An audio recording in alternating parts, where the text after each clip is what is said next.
Trapped in her home, Anna must confront her fears and outsmart the intruders to survive. The film explores themes of fear, survival, and resilience. Anna Rook is in her late 20s and she battles a severe anxiety disorder, greatly affecting her life. Her sole support is her dying elder brother, Connard, as they have no other family. Connard is deeply concerned about Anna's well-being. Anna and Connard hide secrets in every corner of their house and are cautious about visitors. One night, Anna is in her room playing with an old keys when she hears a noise and finds out it's Connard sitting outside, but stays inside because she hasn't left the house in over 10 years due to her anxiety.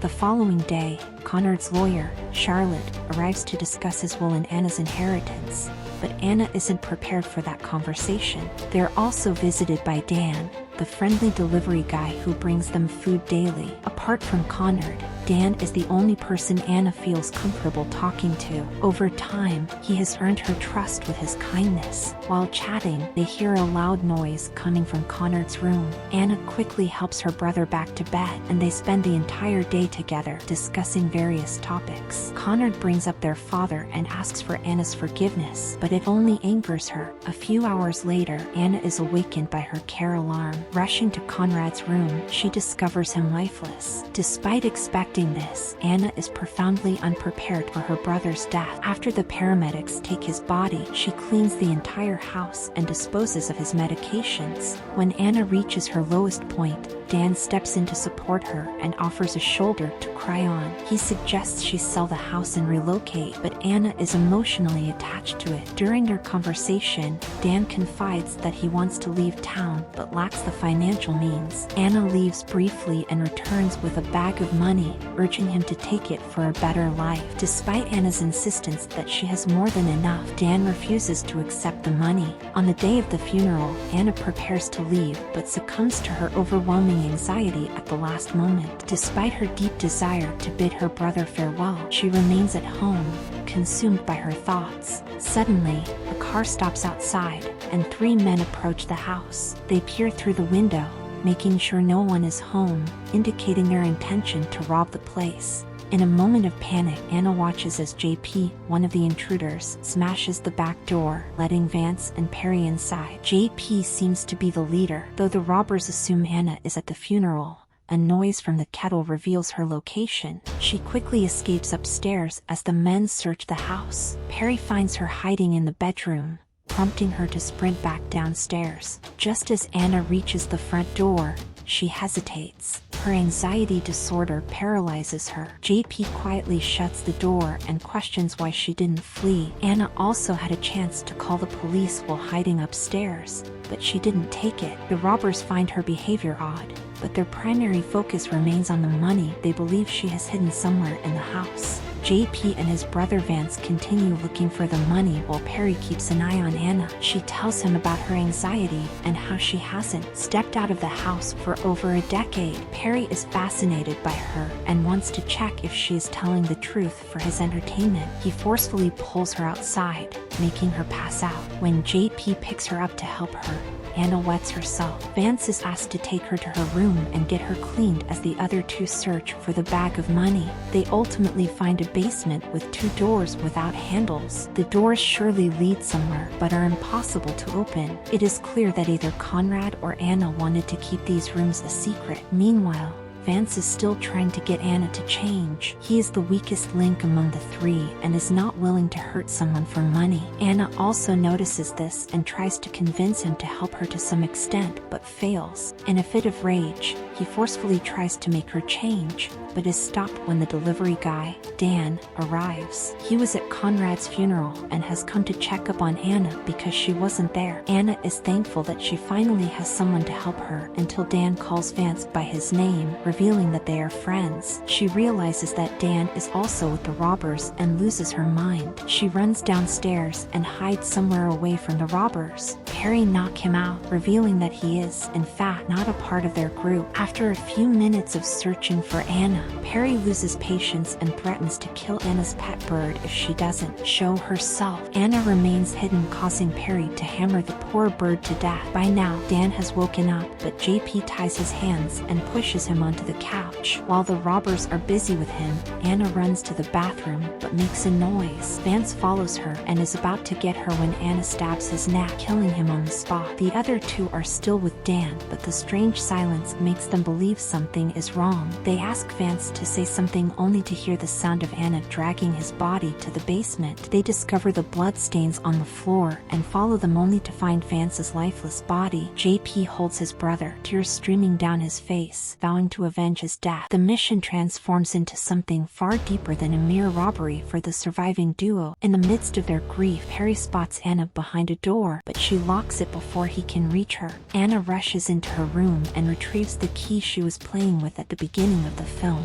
The key is used to unlock a console containing a lever. When pulled, the stairs to the basement retract, trapping Perry and JP inside. Anna ensures they cannot escape, leaving them stranded. As time passes, the robbers attempt to break down the basement doors, but the doors have been reinforced and withstand any force. Outside, Dan confesses that he is friends with Vance and had unwittingly informed him about the money the previous day. He expresses remorse for his actions, unaware they would lead robbers to Anna's house. Anna still refuses to untie his hands and asks him about Conrad's funeral. Anna thinks about it for a while before breaking his finger and bringing him to the basement door. Since the stairs are missing, he is standing at the edge of the wall. Anna asks him to prove his innocence by jumping into the basement, and when he refuses, she pushes him herself. Dan cries out in pain, clutching his dislocated knee. Anna, in control, accesses a hidden cabinet displaying live footage of the basement.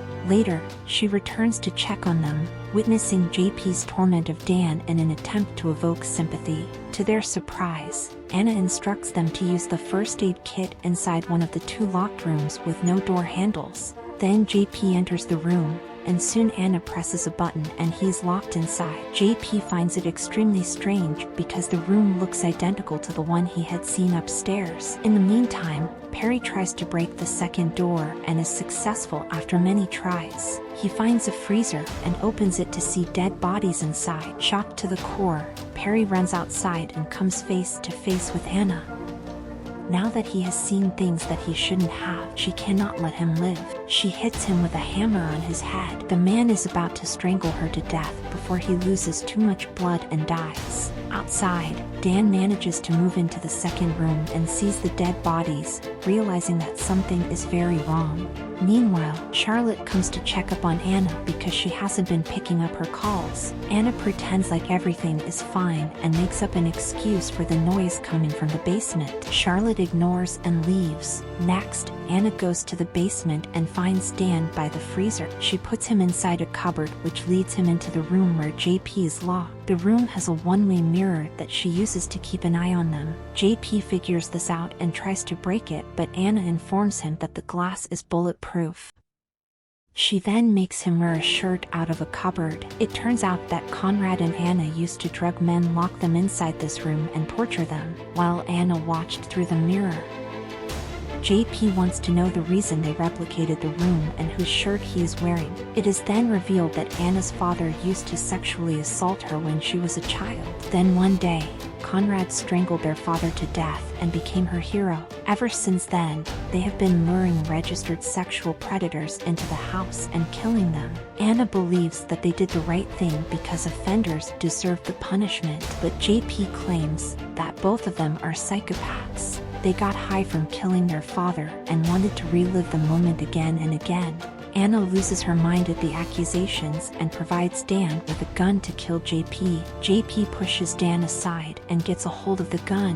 He gets ready to kill Dan, but Anna stops him, urging him to commit the unthinkable. She blames him for his brother's death and declares that death is the only way to his salvation. Initially, JP seems to be giving in to her demands, but he comes back to his senses and points the gun at Dan again. Seconds before he is shot, Anna opens the door and lets them out. JP helps Dan get outside of the house, but he isn't ready to leave yet. He wants revenge on his brother Vance. Dan tries to convince him to let everything go, but is instead punched in the face. JP goes back in and starts pouring gasoline around the house. Anna brings him the bag full of money, hoping to send him away with it, but he refuses to take it and attacks her. In an ensuing struggle, Anna manages to run upstairs, but JP catches her and claims that he has an idea. He wants her to relive the bad memories she shared with her father by assaulting her. The fact that he is wearing her father's shirt makes it even worse for Anna. Just then, Dan comes into the room and Anna takes advantage of the distraction to shoot JP dead. Silence prevails as both Dan and Anna look at the dead body. They come downstairs and Dan leaves without saying a word. Anastasia sits in the living room for about an hour before she finally decides to step out of the house. Last, she has left her fear of detachment behind and can exist outside of the house without hyperventilating. In the final scene, she lights the house on fire and walks away.